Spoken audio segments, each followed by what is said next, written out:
Imam Syekh Muhammad Rashid Ridha mengatakan bahwa karena puasa dan Al-Quran itu tujuan dan sarana, tujuannya adalah memuliakan Al-Quran, sarananya dengan ibadah puasa dan memuliakan Al-Quran, itu memiliki fungsi yang sama. Apa fungsi yang sama itu? Yaitu untuk membersihkan hati dan menyucikan jiwa. Nah, puasa itu juga memiliki tujuan yang sama, untuk menyucikan jiwa. Sebab coba kalau kita melaksanakan ibadah puasa, kita merasakan ya betapa jiwa kita ini tenang. Hawa nafsu dan syahwat yang biasanya bergejolak itu menjadi apa? Menurun dia intensitasnya. Tekanan-tekanan syahwat yang setiap hari ada di luar bulan suci Ramadan. Bagaimana cara Allah menekan untuk membersihkan syahwat ini dari hati kita? Itu dengan cara berpuasa. Dengan cara bagaimana? Dikeringkan saluran makanan dan minuman, dikeringkan, dibuat kering ya. Kita tidak makan, tidak minum dengan berpuasa ya. Maka kalau kita tidak kendalikan, kalau kita tidak puasakan perut kita, kalau kita tidak puasakan, maka akan meledaklah syahwat ini. Maka itulah cara Allah untuk membersihkan jiwa kita. Karena pangkal masalah yang sering kali yang ditimbulkan di dalam problem masalah kehidupan kita ini, apakah itu korupsi, apakah itu mencuri, apakah itu berzina, apakah itu semua keburukan itu, pangkalnya adalah karena syahwat perut. Manusia ingin berlebih-lebihan untuk memenuhi hasrat syahwat perutnya. Bagaimana bisa makan enak, bagaimana bisa punya rumah bagus, mewah, bagaimana bisa punya kendaraan mewah. Itu semua dari mana? Dari syahwat. Auzubillah min zalik. Bapak Ibu yang dimulakan Allah Subhanahu wa taala, maka itulah kita harus berlindung pada Allah dengan apa? Dengan cara berpuasa ini, untuk bersihkan jiwa. Jadi ketika di dunia manusia ini, syahwat perut ini yang menyebabkan banyak sekali kerusakan-kerusakan, baik di daratan maupun di lautan, di alam semesta, eksploitasi sumber daya, perusakan lingkungan hidup, kezaliman ekonomi, ketimpangan sosial, dan lain sebagainya. Itu disebabkan apa? Karena hasrat dan syahwat ingin menguasai ya orang lain, ingin menguasai aset. Itu semua kenapa? Karena syahwat makan, minum itu sumbernya dari sana. Maka dipuasakanlah oleh Allah Subhanahu wa taala agar syahwat kita ini diredam. Dilatih kita sebulan penuh untuk melatih kedisiplinan, melatih ketakwaan, melatih kejujuran, melatih sifat amanah. Dan yang perlu dicatat baik-baik adalah Bapak Ibu, bahwa Ramadan ini adalah madrasah pendidikan dari Allah Subhanahu wa taala, pendidikan jiwa. Kalau kita lihat di sini, madrasah pendidikan jiwa ini itu ada jelas kurikulumnya, programnya jelas, penilainya jelas, pengawasannya juga jelas. Oleh sebab itu, program dan kurikulum Ramadan ini harus kita kuasai. Untuk apa? Mencapai target pensucian jiwa. Salah satu bentuk penyucian jiwa dari ibadah puasa ini apa? Ya, ketika Allah berfirman, wahai orang-orang yang berpuasa, yang lulus dari ibadah Ramadan, jangan kamu makan harta-harta kamu di antara kamu dengan cara yang batil. Maka akhlak yang keluar dari seorang yang berpuasa Ramadan, dia harus menjauhkan diri dari praktek kecurangan dan kelacuran, praktek korupsi, merugikan orang banyak, harus dijauhi. Inilah akhlak orang berpuasa. Kalau ini semua dilakukan dalam kerangka pensucian jiwa, insya Allah negeri kita jadi negeri yang baldatun, thayyibatun, warabbun ghafur. Subhanallah. Hati kita bersih, hati kita suci. Nah, orang yang berpuasa dengan mensucikan jiwanya secara baik, dia akan melahirkan pribadi-pribadi insan yang muttaqin, yang penyabar, yang penyantun, yang suka peduli kepada orang lain. Nah, ini semua tercakup di dalam kategori hamba yang muttaqin, yang menjadi tujuan kita berpuasa, la'allakum tattaqun.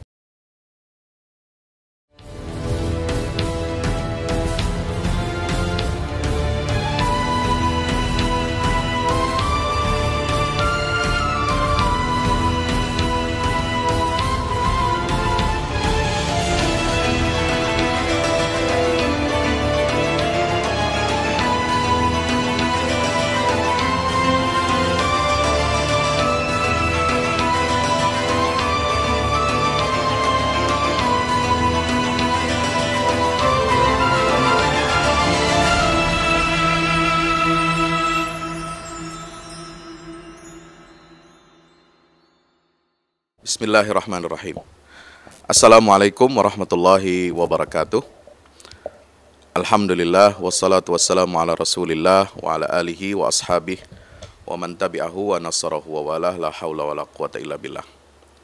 Subhanaka la ilma lana illa ma 'allamtana innaka antal alimul hakim. Rabbi zidna ilma warzuqna fahma. Yang kami hormati seluruh jajaran pimpinan dan direksi serta para tenaga medis dan seluruh karyawan Rumah Sakit Islam Jakarta, Cempaka Putih, dan juga Aliansi Rumah Sakit Islam, yang alhamdulillah insya Allah kita semuanya senantiasa berada dalam naungan ridho Allah Subhanahu wa Ta'ala. Bersyukur kepada Allah Subhanahu wa Ta'ala, pagi hari ini, hari ke-6 bulan Ramadan, kita masih diberikan nikmat sehat, nikmat panjang umur, nikmat kita dalam beribadah kepada Allah Subhanahu wa Ta'ala. Ibadah dalam pengertian yang luas termasuk juga ibadah kita memberikan pelayanan yang terbaik untuk pasien, untuk seluruh hamba-hamba Allah, terutama umat Rasulullah SAW yang membutuhkan pertolongan, perawatan, dan pelayanan kesehatan. Mari kita jadikan pekerjaan kita, apakah sebagai dokter, apakah sebagai perawat, atau mungkin juga ada bidan, apa saja, karyawan, ya, jadikan pekerjaan kita ini kita niatkan untuk beribadah kepada Allah Subhanahu wa Ta'ala. Dengan memperhatikan rambu-rambu syariat, dengan kita senantiasa mengharapkan keridhaan Allah Subhanahu wa Ta'ala, niat kita membantu, menolong, merawat hamba Allah agar mereka dapat sehat, kuat, bugar, agar mereka bisa beribadah kepada Allah Ta'ala. Insya Allah niat kita ini yang baik, yang mulia akan senantiasa dicatat oleh Allah Subhanahu wa Ta'ala sebagai bentuk penghambaan kita kepada Allah. Mari kita bersalawat salam untuk baginda Rasulullah SAW. Allahumma salli ala Muhammad wa ala ali Muhammad. Assalatu wassalamu alaika Rasulullah. Tema kita, Bapak Ibu, pada pagi hari ini adalah tentang puasa dan penyucian jiwa. Kalau boleh izin, saya ingin share screen tentang tema ini, yaitu tema penyucian jiwa. Betapa puasa itu adalah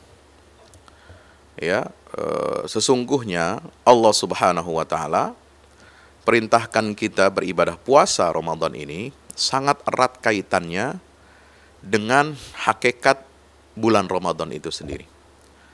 Apa hakikat bulan Ramadan?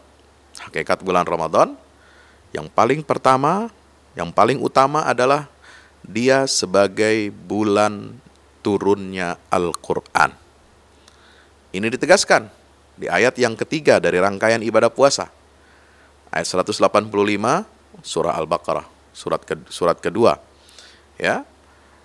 Allah Ta'ala berfirman, "Syahrul Ramadan alladzi unzila fihil Qur'an. Hudal linnas, mubayyinati minal huda wal furqan." Bulan Ramadan itu adalah, ini kata Allah ya, bukan kata saya. Bulan Ramadan itu adalah bulan diturunkan di dalamnya Al-Quranul Karim. Untuk menjadi apa? Petunjuk bagi seluruh manusia. Petunjuk apa? Petunjuk tentu kehidupan tentu saja. Bukan petunjuk sekedar, ya, petunjuk itu maknanya sangat luar biasa ya, Bapak Ibu yang dirahmati Allah. Seperti kita misalnya ingin jalan, ingin pergi ke suatu tempat, ya, punya tujuan. Tentu kita perlu apa? Petunjuk jalan. Ya. Petunjuk jalan itu bisa jadi patokan, bisa jadi rambu, supaya perjalanan kita selamat dan tepat sampai tujuan, tidak salah sasaran, tidak salah alamat. Kita bisa menggunakan papan nama, ya, papan petunjuk jalan, bisa juga menggunakan Google Maps. Tapi sekarang orang menggunakan papan petunjuk jalan itu belum tentu dia akan sampai juga, karena sudah diberikan arah petunjuk bahwa ini petunjuknya jalan ternyata memang masih jauh. Artinya itu sebagai antisipasi, jalan menuju Semarang begini, jalan menuju Solo seperti ini, ya, ke arah sini, ke arah situ dan sebagainya. Jalan menuju, kalau dari Jawa Tengah mau ke Jakarta, jalan menuju Jakarta seperti ini. Itu kan baru secara global, ya, baru secara global, termasuk Google Maps. Kita baru diberikan petunjuk, tapi nanti ketika ada perubahan-perubahan di tengah jalan, dia akan memberikan petunjuk yang lain. Nah, itulah yang disebut dengan wabayyinati minal huda wal furqan. Penjelasan-penjelasan dari petunjuk itu. Sehingga kita bisa sampai, ya, setelah sampai masuk ke arah Jakarta yang mana? Jakarta ini luas. Ada Jakarta Barat, Jakarta Timur, Jakarta Utara, Jakarta Selatan, ya. Maka nanti ada petunjuk-petunjuk, ya, penjelasan-penjelasan dari petunjuk itu. Nah, seperti itulah fungsi Al-Qur'an. Ya. Nah, ketika Allah turunkan Al-Qur'an ini di bulan suci Ramadan, Allah wajibkan kita berpuasa di bulan itu. Untuk apa? Dalam rangka kita mensyukuri nikmat turunnya Al-Qur'an.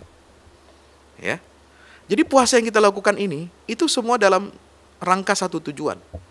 Tidak ada yang lain. Untuk merayakan, memperingati, dan memuliakan turunnya Al-Quran di bulan Ramadan. Dan itu dilakukan sebulan penuh kita puasa. Nah, pertanyaannya, kenapa kita berpuasa sebulan penuh ini, ya, dipilih oleh Allah Subhanahu wa taala untuk memuliakan bulan turunnya Al-Quran? Kenapa yang dipilih itu caranya mensyukuri nikmat itu adalah dengan puasa? Jawabannya, ini yang saya dapat dari Al-Imam Syekh Muhammad Rashid Ridho, Syed Muhammad Rashid Ridho, penulis Tafsir Al-Manar, itu mengatakan bahwa karena puasa dan Al-Quran itu, ya, tujuan dan sarana, tujuannya adalah memuliakan Al-Quran, sarananya dengan ibadah puasa, kita memuliakan Al-Quran, itu memiliki fungsi yang sama. Apa fungsi yang sama itu, Bapak Ibu? Yaitu untuk membersihkan hati dan menyucikan jiwa. Al-Quran Allah turunkan apa? Wa nunazzilu minal Qur'ani ma huwa shifaa'un wa rahmatun lil mu'minin. Ada obat, ada rahmat, ya. Ya ayuhan nasu qad ja'atkum mau'izatun mir rabbikum wa shifaa'un lima fis sudur wa hudan wa rahmatun lil mu'minin. Surah Yunus ayat 67. Allah mengatakan Quran itu adalah nasihat bagi kamu, ya, dari Allah Subhanahu wa taala. Kemudian dia adalah obat, ya, yang memberikan ketenangan bagi hati kamu, menyucikan hati kamu, ya. Dan petunjuk serta rahmat bagi orang yang beriman. Itu fungsi Quran itu adalah untuk menenangkan, untuk mensucikan, membersihkan jiwa kita dari segala macam noda dan kotoran-kotoran yang bersifat psikis, yang bersifat non-materi. Nah, puasa itu juga memiliki tujuan yang sama, untuk menyucikan jiwa. Sebab coba kalau ketika kita melaksanakan ibadah puasa ini, Bapak Ibu rahmati Allah, mohon maaf ya, ketutup lagi nih. Ketika kita melaksanakan ibadah puasa, kita merasakan, ya, betapa jiwa kita ini tenang. Hawa nafsu dan syahwat yang biasanya bergejolak itu menjadi apa? Menurun dia intensitasnya, ya.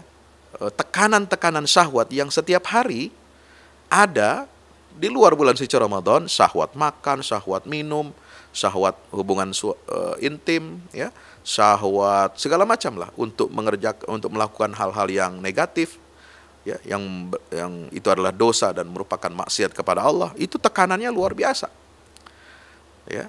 Bagaimana cara Allah menekan untuk membersihkan, ya, syahwat ini dari hati kita? Itu dengan cara berpuasa. Dengan cara bagaimana? Dikeringkan saluran makanan dan minuman, ya, dikeringkan, dibuat kering, dibuat istilahnya itu ditekan, ya. Kita tidak makan, tidak minum dengan berpuasa, mulai dari terbit fajar sampai terbenamnya matahari. Kemudian dikeringkan syahwat kita untuk berhubungan seksual, yang itu merupakan fitrah biologis, ya, sepanjang siang hari, mulai dari mulai terbit fajar sampai terbenam matahari. Karena ini semua saluran jaringan makanan dan minuman dan seks itulah tempat setan itu, ya, akan mempengaruhi manusia. Karena Nabi SAW bersabda, inna syaitan yajri majrad dami fil insan. Sesungguhnya setan itu dia akan menguasai dan mengendalikan manusia itu melalui apa? Aliran darah. Makanan dan minuman itu, ya, tentu Bapak Ibu para ahli kesehatan, para dokter di sini sangat ahli, lebih tahu dari saya, ya, lebih expert soal saluran makanan minuman ini kemudian menjadi darah, kemudian itu yang kemudian dipompa mengalir ke seluruh tubuh. Nah, setan itu bekerja melalui sistem aliran darah itu. Ya, maka kalau kita tidak kendalikan, kalau kita tidak puasakan perut kita, kalau kita tidak puasakan kerongkongan kita, kalau tidak puasakan kita nafsu syahwat kita, penyaluran hasrat seksual kita, maka akan meledaklah syahwat ini. Maka itulah cara Allah untuk membersihkan jiwa kita. Karena pangkal masalah ya yang sering kali didapati yang ditimbulkan di dalam problem masalah kehidupan kita ini, apakah itu korupsi, apakah itu mencuri, apakah itu berzina, apakah itu hubungan seksual di luar pernikahan, ya, pergaulan bebas, semua keburukan-keburukan itu, apakah itu berjudi, kenapa? Pangkalnya adalah karena syahwat perut. Ya, manusia ingin berlebih-lebihan ya untuk memenuhi hasrat syahwat perutnya. Bagaimana bisa makan enak, bagaimana bisa punya rumah bagus, mewah, bagaimana bisa punya kendaraan mewah. Ya, itu semua dari mana? Dari syahwat. Nauzubillah min zalik. Kita berlindung kepada Allah Subhanahu wa taala. Bapak Ibu yang dimuliakan Allah Subhanahu wa taala, maka itulah kita harus berlindung pada Allah dengan apa? Dengan cara berpuasa ini untuk bersihkan jiwa.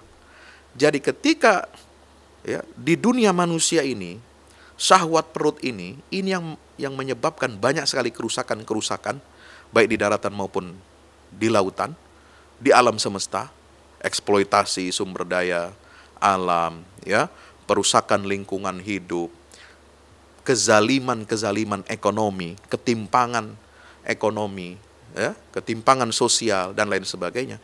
Itu disebabkan apa? Ya, kemiskinan, pemiskinan secara struktural, ya, menghisap, ya, orang kaya menghisap sumber daya yang dimiliki oleh fakir miskin. Itu semua karena apa? Karena hasrat dan syahwat ingin menguasai, ya, orang lain, ingin menguasai aset. Itu semua karena apa? Karena syahwat makan, minum, itu sumbernya dari sana. Maka dipuasakanlah oleh Allah Subhanahu wa taala agar syahwat kita ini diredam. Dilatih kita sebulan penuh. Ya. Sebulan penuh kita dilatih. Untuk apa? Untuk melatih kedisiplinan, melatih ketakwaan, melatih kejujuran, melatih sifat amanah. Ya, kita ini amanah, harus jujur dalam berpuasa. Tidak ada yang tahu bahwa betul-betul kita puasa atau tidak ini kecuali hanya kita dengan Allah Subhanahu wa taala.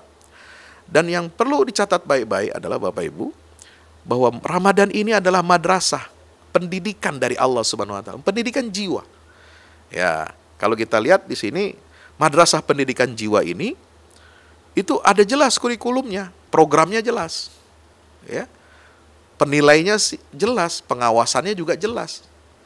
Ini yang sangat istimewa dan dilakukan secara kolosal, secara kolektif. Umat Islam di seluruh penjuru dunia, di berbagai belahan dunia, kita semua, apakah di benua Amerika, Eropa, Asia, Afrika, Australia, dan benua lain yang kita tidak ketahui mungkin ya barangkali, itu ya mengalami sebuah pendidikan yang sama, pendidikan robbaniyah. Ya, dengan sistem aturan puasa yang dibuat oleh Allah Subhanahu wa taala, pemilik alam semesta ini. Ya ayyuhalladzina amanu kutiba alaikumusiyam kama kutiba alal ladzina min qablikum la'allakum tattaqun, sampai ayat 183, 84, 85, 86, 87, 88 sampai ayat 188. Wala ta'kulu amwalakum bainakum bil batil wa tudlu biha ilal hukam litakulu fariqan min amwalin nasi bil itsmi wa antum ta'lamun. Ya. Bapak Ibu yang dirahmati Allah Subhanahu wa taala, oleh sebab itu program dan kurikulum Ramadan ini harus kita kuasai. Ya, untuk apa? Mencapai target pensucian jiwa. Mulai dari ayat 183, lalu 184 ada dispensasi. Siapa yang boleh tidak berpuasa bisa diganti di hari lain dengan ketentuan-ketentuan yang berlaku, ya. Kemudian penegasan tentang hakikat eksistensi bulan Ramadan, ya. Kemudian juga penegasan tentang syariat Islam itu mudah, tidak untuk menyulitkan hamba Allah. Yuridullahu bikumul yusra wala yuridu bikumul usra. Kemudian ada tentang keutamaan kita berdoa. Wa idza sa'alaka ibadi anni fa inni qarib ujibu da'watad da'i idza da'an, dan seterusnya. Subhanallah, ini luar biasa. Ya. Kemudian setelah itu aturan tentang bagaimana kita mengisi malamnya, malam Ramadan itu. Ya, malam Ramadan ini Bapak Ibu yang rahmati Allah, itu kata Allah, uhilla lakum lailatas siyam arrafathu ila nisaikum. Ya.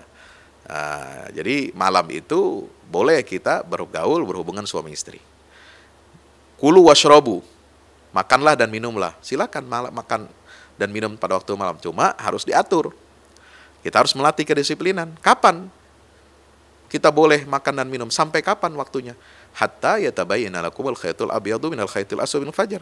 Ya, sampai jelas ya, fajar itu, terbit fajar itu menjadi jelas, membedakan antara waktu fajar dengan waktu malam itu sendiri, Bapak Ibu yang dirahmati Allah. Nah, tsumma atimmus siyama ilal lail. Nah, kemudian sempurnakanlah puasa itu sampai malam. Nah, ini sekarang lagi ada kebingungan di tengah masyarakat. Ada potongan video seorang tokoh pemuka agama, ya Buya apalah itu, cari sendiri lah ya. Saya tidak perlu sebut namanya. Dia bilang di dalam Quran itu tidak ada perintah buka puasa itu sampai maghrib. Ya, makanya sekarang katanya orang buka puasa ketika azan maghrib itu keliru, salah. Yang benar itu sampai malam, sampai gelap katanya. Nah ini bukan ajaran yang sesuai dengan sunnah Rasulullah SAW. Dan juga tidak sesuai dengan Al-Quran. Al-Quran menggunakan redaksi ilal lail, sampai malam. Itu artinya ila di situ, ya, itu bukan menunjukkan betul-betul masuk waktu malam. Tapi sampai itu adalah sebelum waktu malam. Sebagai tanda masuknya waktu malam itu adalah terbenamnya matahari. Ya, jadi itu ada hadisnya dari Nabi SAW. Kalau matahari sudah begini, ya sudah terbenam, kemudian sudah terbenam di arah arah barat, maka itulah waktu berbuka puasa bagi orang yang berpuasa. Ya. Kemudian Nabi SAW bersabda, hamba Allah, umat manusia ini senantiasa berada di dalam kebaikan selama mereka mensegerakan berbuka puasa. Artinya ketika azan maghrib segera buka puasa. Maka ada tradisi takjilan, ma'ajjalul fitra wa akharus sahur, dan mengakhirkan sahur. Ya. Jadi itulah yang sesuai dengan pengamalan sunnah Rasulullah. Rasulullah yang paling lebih mengerti daripada ya kita dalam memahami Al-Quran. Makanya kita kembalikan praktek itu kepada prakteknya Rasulullah SAW. Ya. Nah, jadi bukan seperti orang yang mengatakan puasa itu harus sampai gelap, sampai masuk waktu malam. Nah, itu keliru. Tidak sesuai dengan petunjuk Al-Quran. Al-Quran menggunakan kata ila. Ila itu adalah sampai batas menunjukkan waktu tanda masuknya malam, bukan malam itu sendiri. Ya, seperti misalnya saya ngomong, saya makan ikan sampai kepala. Nah, sampai itu kepala itu maksudnya bagaimana? Ya, sampai lehernya. Ya, artinya kepalanya nggak dimakan. Itu ilah. Tapi kalau saya makan ikan sampai sekepala-kepalanya, berarti semua kepalanya kita makan. Ya, kucing tidak kita sisakan dari kepala ikan itu. Ya, nah itu menggunakan hatta kalau dalam bahasa Arab. Nah, yang digunakan Al-Quran adalah ilah. Artinya sebelum betul-betul masuk waktu malam, dan sudah ada tanda waktu malam itu adalah dengan terbenam matahari, maka kita sudah berbuka puasa. Bapak Ibu yang dirahmati Allah Subhanahu wa taala, inilah penyucian jiwa, dan salah satu bentuk penyucian jiwa dari ibadah puasa ini apa? Ya, yang paling penting ini yang disoroti oleh Al-Qur'an di ayat 188.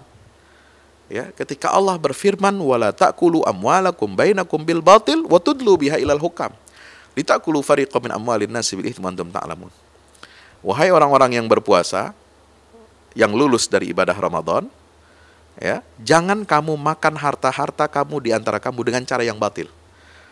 Apalagi sampai menyogok, menyuap hakim-hakim, penguasa-penguasa dengan harta itu, ya. Untuk apa? Kamu makan harta milik orang lain untuk menang tender, kita nyogok, kita keluarkan uang haram, ya itu jadi uang haram tuh, uang sogokan, ya. Terus kita dapat keuntungan dari tender yang kita menangkan, gitu ya. Kemudian dengan uang sogokan itu kita bisa mengubah keputusan, entah itu keputusan pengadilan, keputusan menteri kita bisa rubah, keputusan presiden kita rubah, keputusan mahkamah misalnya konstitusi, ya, atau mahkamah agung kita ubah, kita sogok. Ini bisa merugikan rakyat banyak. Nauzubillah min zalik. Nah inilah, maka akhlak yang muncul atau seharusnya ya, keluar dari seorang yang berpuasa Ramadan, lulusan dari madrasah Ramadan, profilnya yang paling utama salah satunya adalah dia harus menjauhkan diri dari praktek-praktek kecurangan dan kelacuran. Praktek korupsi, merugikan orang banyak, harus dijauhi. Ya, menyuap, gratifikasi, harus dijauhi. Inilah akhlak orang berpuasa. Ya, kalau ini semua dilakukan dalam kerangka pensucian jiwa, insya Allah negeri kita jadi negeri yang baldatun, thayyibatun, warabbun ghafur. Subhanallah. Hati kita bersih, hati kita suci. Ya, kemudian selalu kita terhubung dengan Allah, selalu ingat kepada Allah. Selalu kita senantiasa terhubung dengan Al-Quran. Dan Al-Quran adalah kitab pedoman hidup. Ya, selalu kita mudah untuk mendapatkan nasihat. Ya, mudah dinasihat karena hati kita sudah lembut. Kalau hati kita sudah keras, membatu, tidak akan ada bisa nasihat sebagus apapun masuk, ya, lalu mengubah perilaku kita. Mungkin kalau hatinya keras membatu, mungkin dia senang dengar ceramah. Ceramah yang lucu, ceramah yang banyak guyonnya, ceramah yang banyak tingkahnya lah, kira-kira begitu, yang isinya sebenarnya kagak ada. Tapi ya, dia hanya cuma sekedar hiburan saja, menjadikan nasihat ceramah agama hanya sebagai tontonan, hanya sebagai entertainment. Tapi kemudian ya masuk telinga kanan, keluar telinga kiri. Ya, tidak ada pengaruh apa-apa. Itu contoh hati yang keras membatu. Nah, orang yang berpuasa dengan mensucikan jiwanya secara baik, ya, dia akan melahirkan pribadi-pribadi insan yang muttaqin, yang penyabar, yang penyantun, ya, yang suka berderma, yang suka peduli kepada orang lain, yang anti korupsi, anti kezaliman, anti kecurangan, anti kemaksiatan dan kemungkaran. Nah, ini semua tercakup di dalam kategori hamba yang muttaqin, yang menjadi tujuan kita berpuasa, la'allakum tattaqun. Nah, terakhir Bapak Ibu, saya ada menulis di sini sebuah buku penyucian jiwa untuk kemajuan bangsa, ya, untuk pemajuan bangsa. Saya sengaja judul bukunya itu bukan kemajuan, karena kalau kemajuan seolah-olah itu sudah jadi, sudah built in, sudah ada ini barang, ya, bangsa yang maju. Tapi sebenarnya kita ini sebenarnya sudah maju, tapi maju baru secara fisiknya. Tapi secara spiritualnya, mentalnya, karakternya kita belum maju. Ya, bangsa kita ini apa kurangnya? Sumber daya alam banyak, orang pinter banyak, sumber daya manusianya. Tapi orang benar sedikit. Ya, ini orang benar, apakah dia sebagai aktivis sosial, aktivis politik, pelaku penyelenggara negara, itu orang benarnya sedikit. Ya, kalau orang pinter banyak, gelar PhD, profesor, doktor. Profesornya mungkin dapat 3 kali, 4 kali, doktornya mungkin punya 9, ya. Tapi banyak yang seperti itu. Tapi yang benar ini sedikit. Nah, bagaimana kita dengan ibadah puasa ini? Kita melakukan penyucian jiwa. Yuk, bangsa ini harus melakukan penyucian jiwa. Ya, bukan hanya sekedar lulus wajib belajar 12 tahun, atau lulus perguruan tinggi, atau lulus S3, ya. Karena akhlak dan agama itu tidak bisa hanya dipelajari di bangku sekolah formal. Akhlak dan agama itu harus menjadi satu kesatuan dalam pembangunan bangsa kita ini. Tidak boleh kita memisahkan agama dari negara. Maka konsep penyucian jiwa yang ada di dalam Islam ini mesti kita implementasikan dalam pembangunan karakter bangsa. Ya, apa yang kita nyanyikan lagu kebangsaan Indonesia Raya itu kan jelas. Ya, bangunlah jiwanya, bangunlah badannya untuk Indonesia Raya. Jadi yang mesti dibangun itu kan jiwanya dulu. Tapi pembangunan jiwa ini sangat terbelakang di negeri kita. Yang dibangun itu badannya, tubuhnya, ya, fisiknya. Manusianya yang dibangun hanya fisik dan akalnya. Infrastruktur gedung-gedungnya yang dibangun. Tapi jiwanya tidak dibangun. Agama yang menjadi sumber moral dan etika untuk pembangunan bangsa yang baik, yang maju, malah dimusuhi, mohon maaf. Malah dimonsterkan, malah dijauhi. Lalu ada yang mengatakan, ya, oknum penyelenggara negara, kalau tidak salah siapa itu dulu, ketua badan apa itu, dia mengatakan apa? Agama itu musuh terbesar Pancasila. La haula wala quwata illa billah. Bagaimana bangsa ini mau maju kalau agama ini disingkirkan lalu dijadikan musuh, ya, dalam kehidupan berbangsa bernegara? Nah, ini ingin saya koreksi. Saya melakukan kritik, melakukan koreksi mendasar dari praktek-praktek, ya, kebangsaan kita, ya, tentu dengan pendekatan penyucian jiwa. Inilah lahir buku ini, Penyucian Jiwa untuk Pemajuan Bangsa.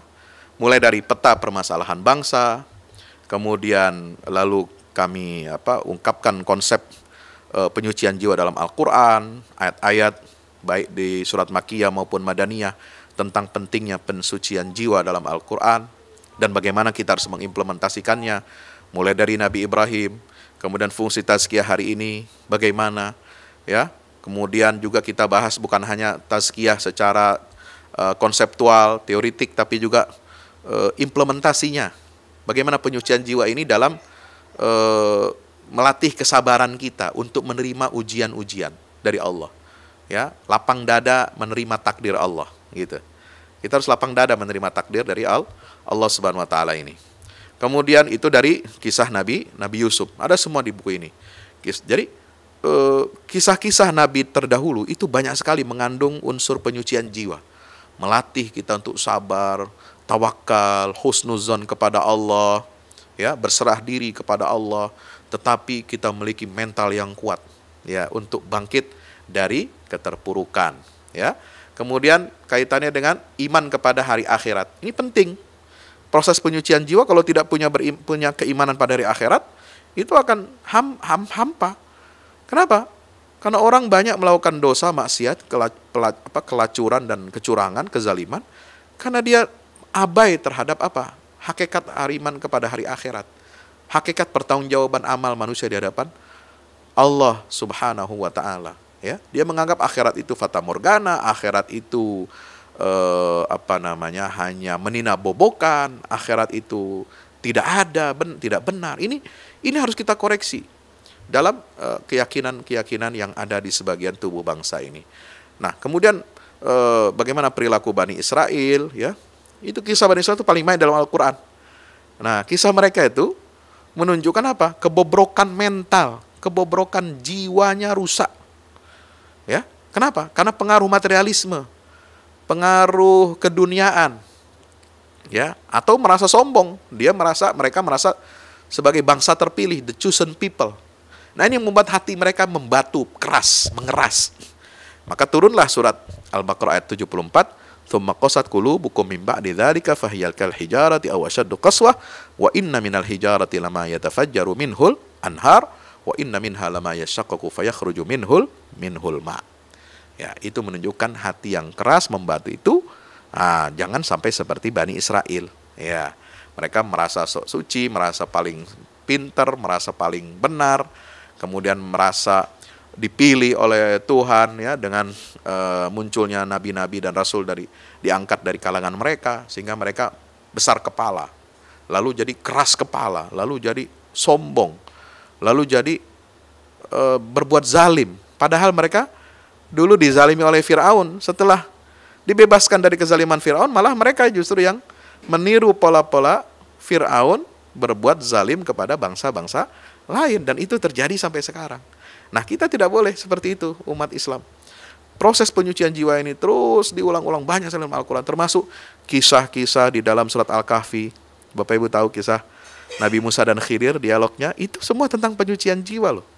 Ya, kenapa anak kecil dibunuh, ya, kapal nelayan miskin dilubangi, kemudian kenapa tembok yang hampir roboh itu direnovasi. Ini semua pelajaran penyucian jiwa. Ini kita jelaskan di dalam buku tersebut, ya. Bapak Ibu yang dirahmati Allah, juga termasuk keadilan sosial ekonomi. Ada unsur penyucian jiwanya. Ya, seperti yang dihadapi oleh Nabi Syuaib ketika berdakwah kepada kaumnya, ya. Nah, ada juga pelajaran dari negeri Saba, baldatun thayyibatun wa rabbun, itu kan istilah simbolnya negeri Saba, ya, negeri yang makmur, negeri yang sejahtera. Ya, cuma sayang mereka tidak menjadikan Allah sebagai sesembahannya. Mereka alpa dan lalai, mereka meninggalkan ajaran Allah. Ya, sehingga mereka diazab oleh Allah Subhanahu wa taala. Ini semua penting untuk kita pelajari. Bagaimana Al-Qur'an menjelaskan sebab-sebab kehancuran bangsa. Ya, Bapak Ibu yang dirahmati Allah, ini disebutkan di dalam Al-Qur'an begitu banyak, dalam banyak ayat. Ya, Al-Quran menyinggung bagaimana terjadi kehancuran dan kebinasaan umat terdahulu itu karena sebab-sebab yang kami jelaskan secara detail di dalam buku ini. Nah, baik, saya kira itu saja yang dapat saya sampaikan, dan izin saya memberikan video yang bisa kita simak berikut ini.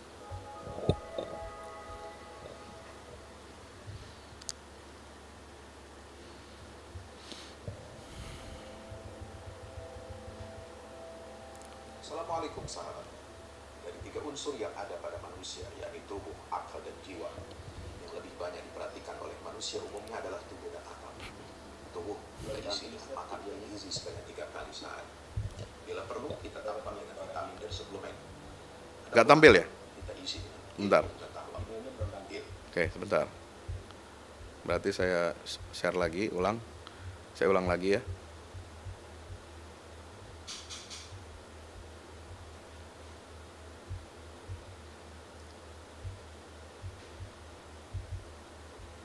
Oke. Ya.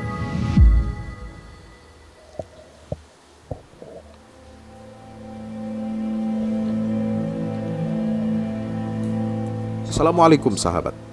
Dari 3 unsur yang ada pada manusia, yakni tubuh, akal, dan jiwa, yang lebih banyak diperhatikan oleh manusia umumnya adalah tubuh dan akal. Tubuh kita isi dengan makan bergizi sebanyak 3 kali sehari. Bila perlu kita tambah dengan vitamin dan suplemen. Adapun akal kita isi dengan ilmu pengetahuan. Ilmu apa saja kita pelajari, kita baca, kita berikan nutrisi untuk akal. Akan tetapi kita abai dengan tidak memberikan nutrisi bagi jiwa. Padahal kualitas jiwa itulah yang menentukan mutu hidup kita, baik di dunia maupun terlebih lagi masa depan hidup kita di akhirat. Dan ajaran Islam memenuhi ketiga aspek itu. Iman untuk akal, Islam untuk tubuh, ihsan untuk mengisi jiwa yang kosong, mengisi nutrisi roh kita. Disinilah pentingnya tazkiyatun nufus. Belasan tahun lamanya Nabi Muhammad SAW mendakwahkan tazkiyatun nufus, penyucian jiwa kepada para sahabat. Sewaktu tinggal di Makkah, beliau membimbing dan membina keimanan para sahabat di rumah Arqam bin Abil Arqam. Di rumah itulah pusat pendidikan spiritual penyucian jiwa. Sayangnya, aktivitas inilah yang hilang di tengah muslimin. Kita tinggalkan salah satu kewajiban dan tujuan terbesar diturunkannya Al-Quran, yaitu tazkiyatun nufus. Dampaknya tidak main-main. Kita pun dipandang sebagai umat yang lemah, tidak berwibawa, tanpa marwah, dan tidak dianggap memiliki kekuatan menggetarkan. Buku yang berada di tangan pembaca budiman ini ditulis dalam rangka menggerakkan aktivitas tazkiyatun nufus sebagai upaya menghadirkan perubahan yang revolusioner dalam arti sesungguhnya di negara kita dan bahkan dunia Islam. Disajikan dengan pembahasan yang argumentatif dan bahasa yang mudah dipahami, buku ini dihadirkan untuk mengingatkan setiap muslim agar bersungguh-sungguh membenahi karut-marut yang mendera bangsa dan negara tercinta ini. Dengan membaca dan merenungi kandungan buku ini, semoga kita bersama-sama terpanggil untuk memperbaiki diri kita, keluarga, masyarakat, dan tentunya bangsa dan negara Indonesia. Dan semua itu bermula dari penyucian jiwa kita. Wassalamualaikum warahmatullahi wabarakatuh.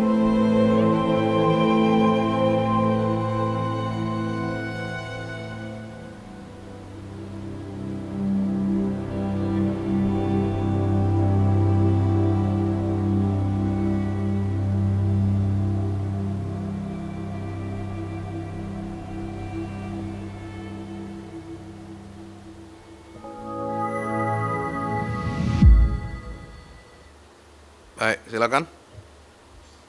Kalau ada yang ingin bertanya.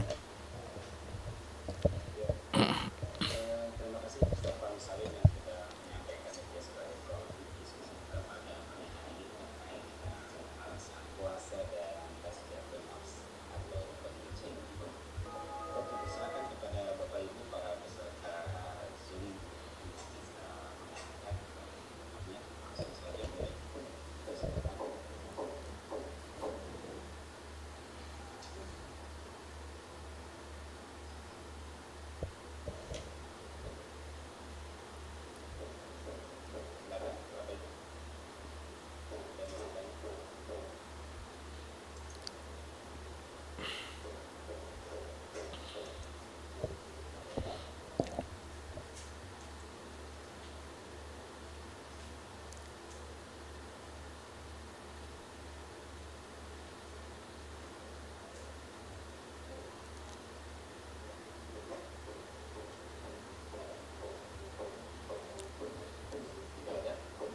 Saya ingin mengawali sebuah pertanyaan Ustaz Ya. terkait dengan kesucian jiwa dan suci Ramadan.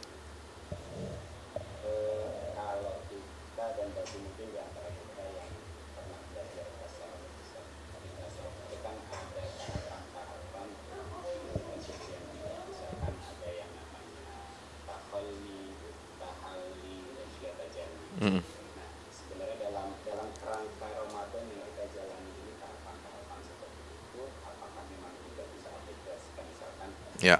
terkait dengan tahalli Allah ingin diri kita membersihkan dari dosa-dosa yang mungkin kesalahan yang pernah kita lakukan. Ya. Kemudian kita yang tahapan tahallinya adalah mengisi dengan amal yang baik atau ibadah baik itu sampai akhirnya pada tajalli yang kita semua unsur-unsur ibadah kita, kehidupan kita memang kita fokuskan hanya untuk Allah Subhanahu wa taala. Bagaimana bisa korelasikan? Iya. Terima kasih Mas Sugi. Jadi dalam konsep tazkiyah itu ya para ulama di antaranya juga membuat sebuah rumusan ya bagaimana penyucian jiwa itu bisa memberikan dampak positif dalam interaksi kita baik kepada sesama hablum minan nas maupun terutama hubungan kita dengan Allah yaitu hablum minallah. Itu dengan 3 hal, 3 tahapan. Takhalliyatnya mengosongkan. Nah, puasa ini kita menahan lapar, menahan haus, ya, menahan hubungan biologis, itu adalah proses takhalli, mengosongkan. Ya, karena makan, minum itu kan karena itu akan membuat aliran darah kita semakin deras. Nah, ini diredam, ya, dikeringkan dulu, sementara waktu dikeringkan proses makanan. Karena kalau kita tidak begitu itu akan terus mengalir gitu ya, cepat gitu, deras. Tapi kalau dengan puasa itu dikeringkan, ya, tidak makan, tidak minum, ya, sementara waktu ada yang 12 jam, ada yang 13 jam, ada yang 15, 16, bahkan 18 jam pun ada, ya, yang puasa itu. Jadi dikeringkan. Ini takhalli namanya. Jadi pengosongan. Mengosongkan apa? Jiwa kita dari pengaruh setan, ya, pengaruh hal-hal yang negatif karena tadi terlalu banyak mengkonsumsi makanan, minuman, dan seks. Baru setelah itu kita harus tahalli. Nah, tidak cukup hanya puasa, tetapi juga harus mengisinya dengan ibadah-ibadah yang benar, ibadah-ibadah yang diridhoi oleh Allah. Karena puasa saja itu tidak hanya aktivitas kita menahan diri, tapi juga ada tahallinya. Apa? Baca Quran, menghatamkan Quran di bulan Ramadan itu proses tahalli. Jadi menghiasi, mengisi yang tadinya sudah kosong diisi. Jangan udah kosong dibiarin kosong, ya.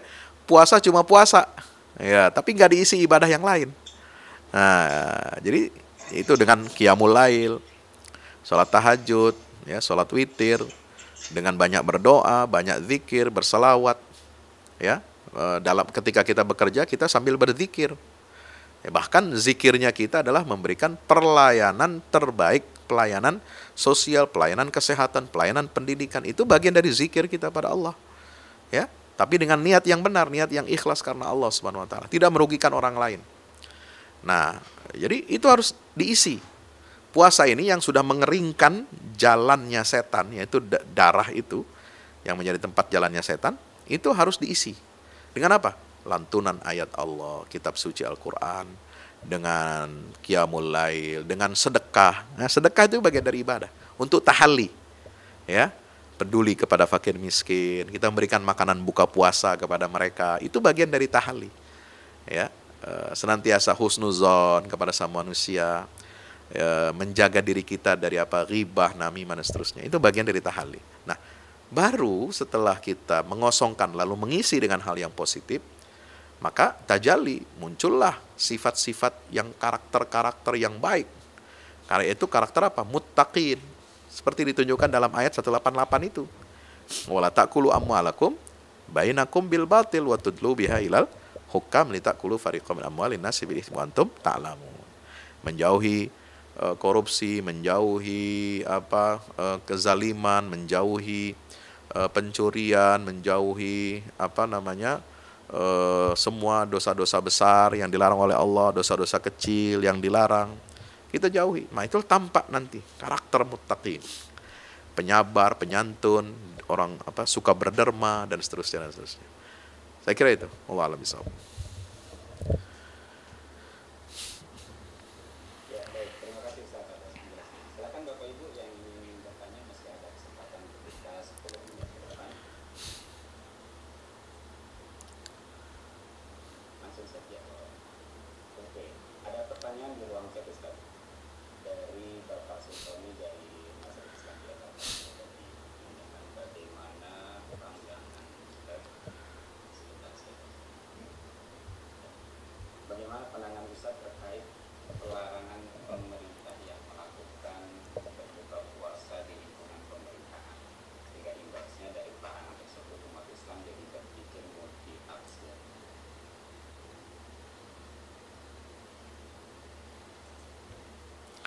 Ya, terima kasih. Pertanyaan ini pertanyaan yang bersifat politis, ya, karena memang itu keputusan politik, ya, tidak bisa dihindari.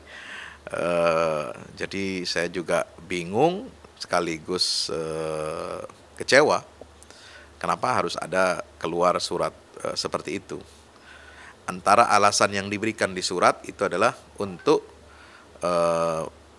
kehati-hatian, ya, kewaspadaan dalam situasi perubahan COVID dari pandemi menjadi endemi. Ya, tapi isi surat itu tidak konsisten, tidak sesuai dengan kenyataan di lapangan. Kenapa acara buka puasa bersama saja yang diperlakukan hal seperti itu? Kenapa sebelumnya acara konser-konser yang melibatkan puluhan ribu massa, apakah di Jakarta, apakah di Surabaya, di Solo, Semarang, Jogja, kenapa itu tidak mendapatkan treatment yang sama, perlakuan yang sama? Atau misalkan pesta pernikahan anak pejabat, petinggi negara, kenapa itu bisa dibolehkan? Sementara buka puasa yang mungkin hanya melibatkan, ya paling banyak dalam satu instansi paling banyak 1.000-2.000 orang, gitu ya. Dan itu pun tentu mereka sudah menerapkan protokol kesehatan. Dan saya kira protokol kesehatan sekarang, mohon maaf, saya tanya ibu-ibu dokter ini, apakah masih diterapkan secara ketat? Kan tidak, ya, tidak ada lagi. PPKM sudah dicabut. Kemudian masuk mall sudah nggak pakai masker, boleh, gitu ya. Mungkin hanya sebagian hotel saja syaratnya masuk hotel itu harus pakai masker. Tapi kan di dalam sudah, ketika di ruang makan semua udah nggak pakai masker gitu. Di mall juga sama. Mungkin di depan hanya ada sebagian mall pakai masker, tapi di dalam udah bebas ya, tidak memakai masker lagi. Nah, kenapa ini hanya dilakukan hanya untuk kegiatan ibadah di bulan puasa, yaitu buka puasa. Buka puasa bersama itu ibadah loh. Jangan salah ya. Bukan hanya berdimensi sosial, bukan hanya berdimensi silaturahim. Buka puasa bersama itu dimensinya ibadah juga. Kenapa? Ada hadisnya Nabi SAW, man fattara sha'iman kana lahu mithlu ajri shaimi min ghairi ayyanqusa min ajrihi syai'un. Siapa orang yang memberi makanan berbuka puasa, ya, maka dia akan mendapatkan pahala orang yang berpuasa itu tanpa mengurangi sedikit pun pahala untuk dia. Si orang yang berpuasa itu. Ya. Jadi itu dimensi ibadah. Nah, aneh bin ajaib kalau ada larangan orang untuk melakukan ibadah. Padahal di tempat lain, konser-konser, puluhan ribu, pesta-pesta pernikahan, dibiarkan begitu saja. Tidak ada alasan perubahan dari pandemi ke endemi. Itu. Yang kedua, ada klarifikasi. Ya, bahwa itu adalah untuk menghindari sorotan publik terhadap gaya mewah para pejabat, karena kasus ya kemarin ada orang pejabat di Dirjen Pajak ya, dan anaknya yang flexing dan macam-macam lah. Lalu kemudian bergulirlah sampai ribut antara Menko Polkam ya, Menko Polhukam yang mengatakan ada 300 triliun, ada dana yang nggak jelas ya, TPPU pencucian uang, dengan Ibu Menteri yang bilang hanya 3,3, ya hilang, nolnya 2 hilang itu.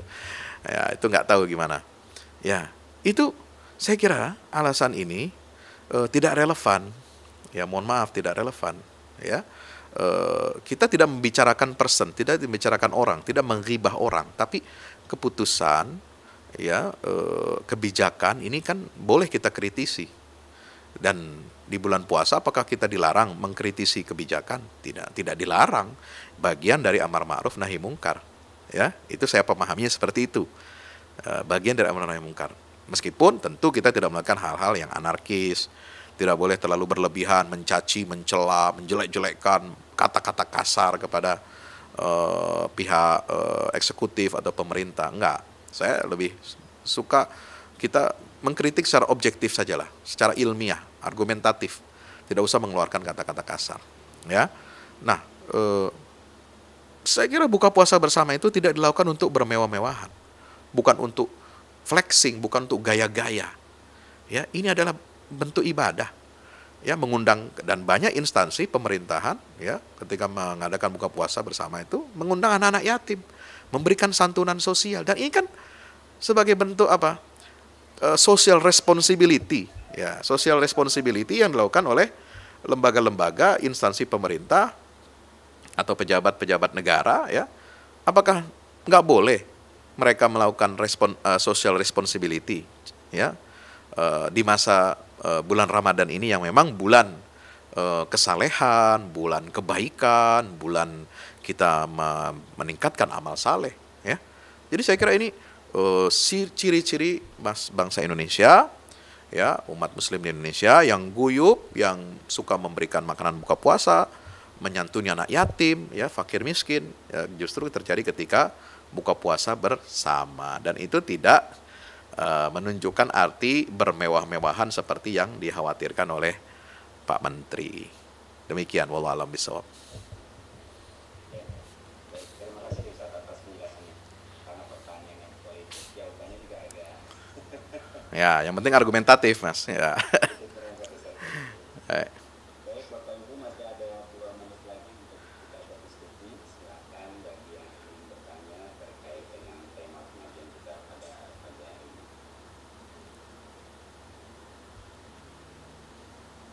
Ada yang ingin bertanya?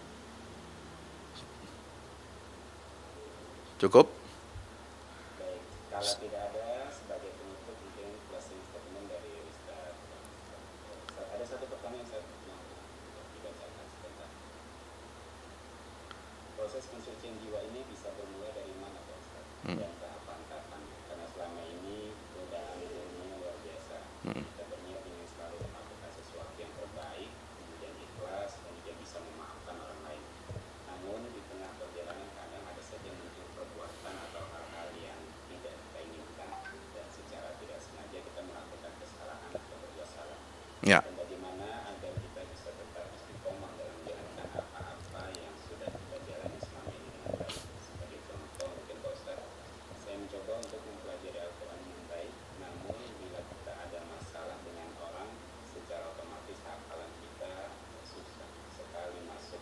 Apakah memang ada korelasinya? Baik, terima kasih. Memang dalam tahapan penyucian jiwa tidak selamanya akan terus melandai dan selamanya baik. Seringkali ada turbulensi karena namanya juga proses penyucian jiwa. Kita sedang menghadapi dan melawan syahwat kita. Ya, ini berat. Kalau belajar ayat-ayatnya, konsepnya, teorinya gampang. Bisa kita baca ayat-ayatnya, bisa kita pahami. Tapi ketika prakteknya itu menghadapi apa? Kenyataan yang memang tidak semudah yang kita bayangkan. Jadi penyucian jiwa ini kan melawan hawa nafsu, melawan syahwat. Nah, itu tidak mudah. Jadi ketika misalnya terjadi ada di tengah jalan ada kekhilafan, itu biasa, itu manusiawi. Tapi tugas kita adalah apa? Segera bertobat kepada Allah. Segera mohon ampun kepada Allah. Walladzina idza fa'alu fahishatan aw zalamu anfusahum dzakarullah. Langsung ingat kepada Allah kalau kita melakukan kesalahan. Sekecil apapun, ya, ketika kita beribadah puasa Ramadan lalu melakukan hal-hal yang kurang baik, langsung ingat Allah. Wastaghfiru lidzunub, langsung kita mohon ampun kepada Allah atas dosa-dosa kita. Saya kira itu. Jadi orang yang bertakwa bukan berarti dia orang yang suci, bersih dari segala dosa. Tidak pernah melakukan kesalahan, tidak.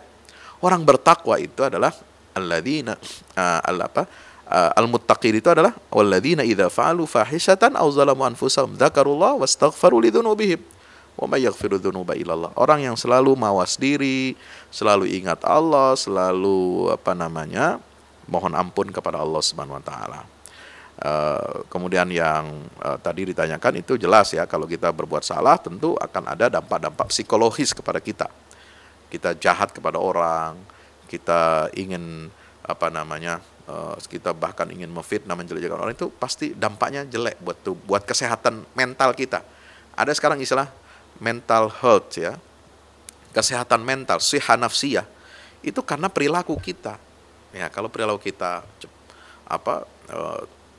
punya beban, masalah, stres, itu bisa mempengaruhi psikologi dan itu bisa mempengaruhi kita. Kalau kita suka berbuat jahat pada orang, kepada tetangga, kepada teman, itu juga pasti akan mempengaruhi mental kita menjadi tidak stabil, menjadi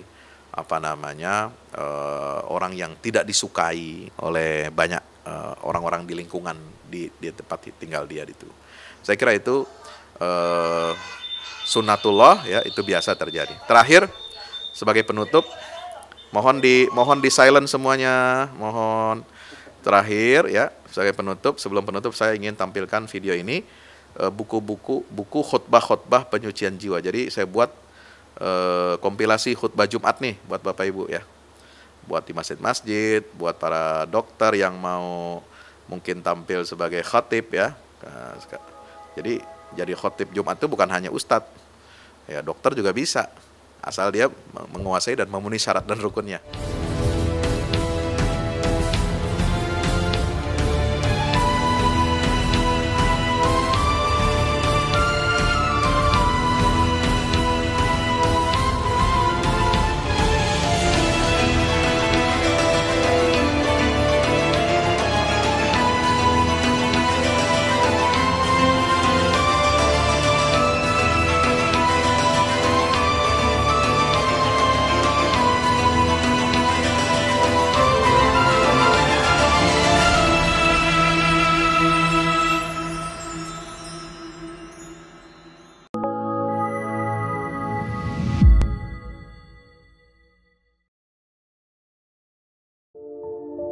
Assalamualaikum warahmatullahi wabarakatuh. Saudaraku, Anda bosan mendengar khutbah Jumat yang isinya soal ketakwaan tapi tidak jelas dan kurang menggugah? Jemu menyimak khutbah Jumat yang isinya mengingatkan kematian, tapi herannya malah bikin kita tidak tergerak berbuat baik. Atau jenuh menyimak khutbah Jumat dan memilih memejamkan mata, merehatkan diri alias tertidur saat khutbah Jumat. Kadang isi khutbah Jumat yang disampaikan sudah baik dan aktual, tetapi disajikan dengan kurang menarik, bikin bosan dan kantuk.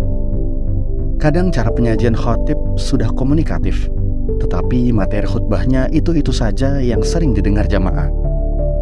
Kadang ada yang bagus temanya dan penyampaiannya, cuma sayang, khotib terlalu tendensius menyerang kalangan tertentu. Buku ini hadir untuk menawarkan khutbah yang menggugah sekaligus berpotensi mengubah jamaah.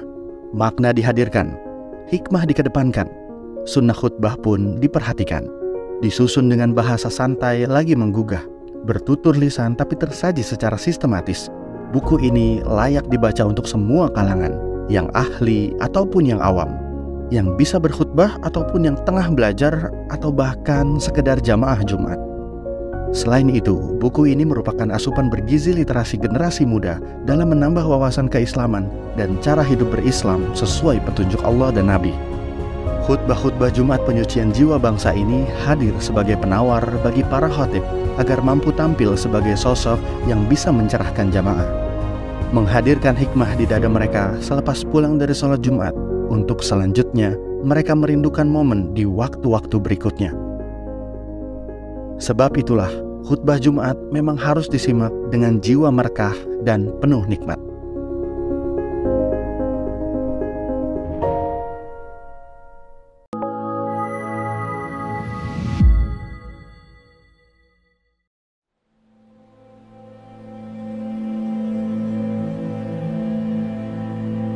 Assalamualaikum sahabat. Dari 3 unsur yang ada pada manusia, yakni tubuh, akal, dan jiwa, yang lebih banyak diperhatikan oleh manusia umumnya adalah tubuh dan akal. Tubuh kita isi dengan makan bergizi sebanyak 3 kali sehari. Bila perlu kita tambah dengan vitamin dan suplemen. Adapun akal kita isi dengan ilmu pengetahuan. Ilmu apa saja kita pelajari, kita baca, kita berikan nutrisi untuk akal. Akan tetapi kita abai dengan tidak memberikan nutrisi bagi jiwa. Padahal kualitas jiwa itulah yang menentukan mutu hidup kita, baik di dunia maupun terlebih lagi masa depan hidup kita di akhirat. Dan ajaran Islam memenuhi ketiga aspek itu. Iman untuk akal, Islam untuk tubuh, ihsan untuk mengisi jiwa yang kosong, mengisi nutrisi roh kita. Disinilah pentingnya tazkiyatun nufus.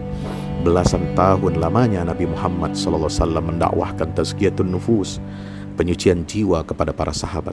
Sewaktu tinggal di Makkah, beliau membimbing dan membina keimanan para sahabat di rumah Arqam bin Abil Arqam.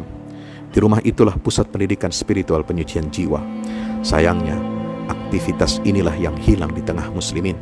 Kita tinggalkan salah satu kewajiban dan tujuan terbesar diturunkannya Al-Quran, yaitu tazkiyatun nufus. Dampaknya tidak main-main. Kita pun dipandang sebagai umat yang lemah, tidak berwibawa, tanpa marwah, dan tidak dianggap memiliki kekuatan menggetarkan. Buku yang berada di tangan pembaca budiman ini ditulis dalam rangka menggerakkan aktivitas tazkiyatun nufus sebagai upaya menghadirkan perubahan yang revolusioner dalam arti sesungguhnya di negara kita dan bahkan dunia Islam. Disajikan dengan pembahasan yang argumentatif dan bahasa yang mudah dipahami, buku ini dihadirkan untuk mengingatkan setiap muslim agar bersungguh-sungguh membenahi karut-marut yang mendera bangsa dan negara tercinta ini.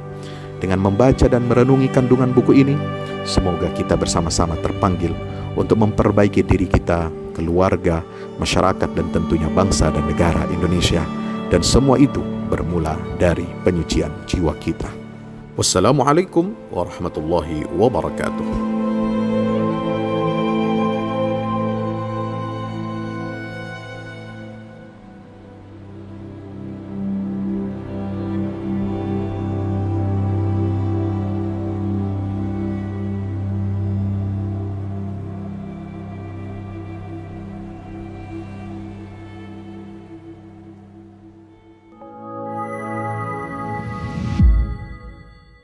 Assalamualaikum warahmatullahi wabarakatuh. Alhamdulillah kita udah selesai pengecoran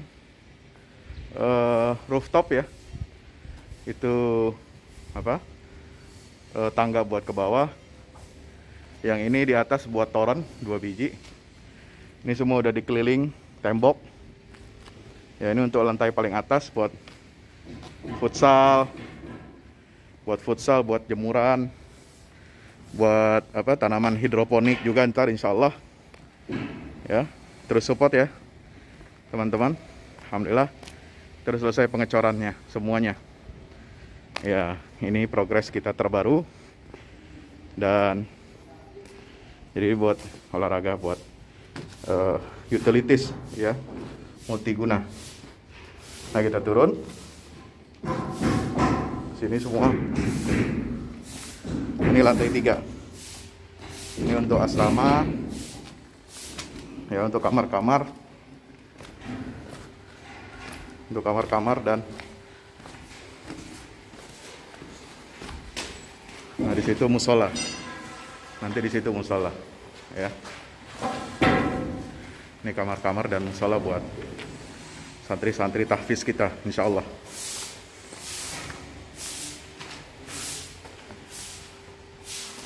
Nah, ini lantai 2 kita turun.